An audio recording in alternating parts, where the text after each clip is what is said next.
Pour ceux qui se posent la question s'ils sont enfants de Dieu, ce verset leur donne la réponse. Romains chapitre 8 et le verset 16. L'Esprit lui-même témoigne avec notre esprit que nous sommes enfants de Dieu.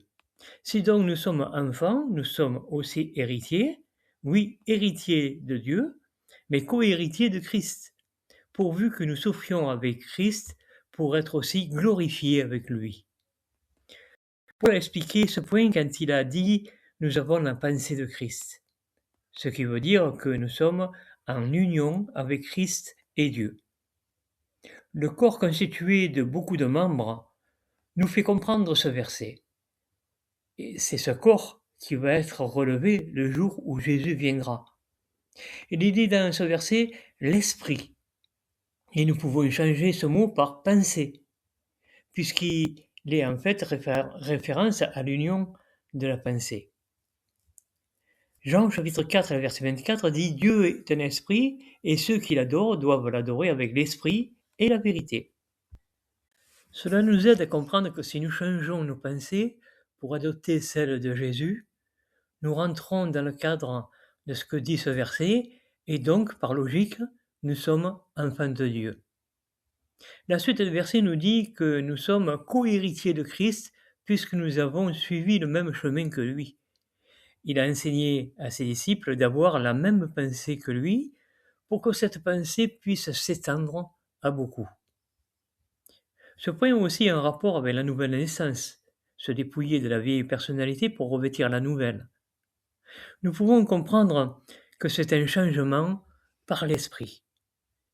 Le but est de ressembler à Christ pour pouvoir être accepté par Dieu et obtenir toutes les promesses. Alors, par rapport à ce verset, il est à remarquer que toute la Bible a été écrite pour les ouins, car il faut bien comprendre qu'un enfant de Dieu est ouin, et que la Bible s'adresse à eux. Les témoins de Jéhovah pensent qu'il y a une séparation entre les deux groupes, c'est-à-dire les ouins d'un côté et ceux qui servent de l'autre. Mais on peut voir que la Bible donne qu'une espérance, et comme ici ce verset nous le montre, si l'on a la pensée de Dieu, c'est qu'on est fils de Dieu. Il n'y a rien qui montre dans ce point qu'il y a deux espérances. Ou alors il faut penser que la Bible n'a pas été écrite que pour les ouins. C'est une recherche que nous pouvons faire personnellement. D'autres recherches invalident aussi ces deux groupes. Par exemple, ce que dit Paul sur le corps de Christ, c'est-à-dire les membres chrétiens, qui ne forment qu'un corps, montre qu'il n'y a pas de place pour les deux groupes. Ce sont les recherches approfondies que nous pouvons faire dans notre étude personnelle, pour que nous puissions comprendre ces points. Il n'est pas compliqué de saisir le sens de ces choses, mais il faut porter sur ces choses une attention particulière. Pour résumer, avoir la pensée de Dieu, c'est avoir la pensée de Christ, être uni dans ce corps, être né de nouveau.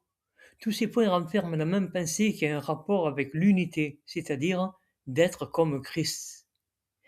Il est rapide de faire des recherches et elles sont faciles.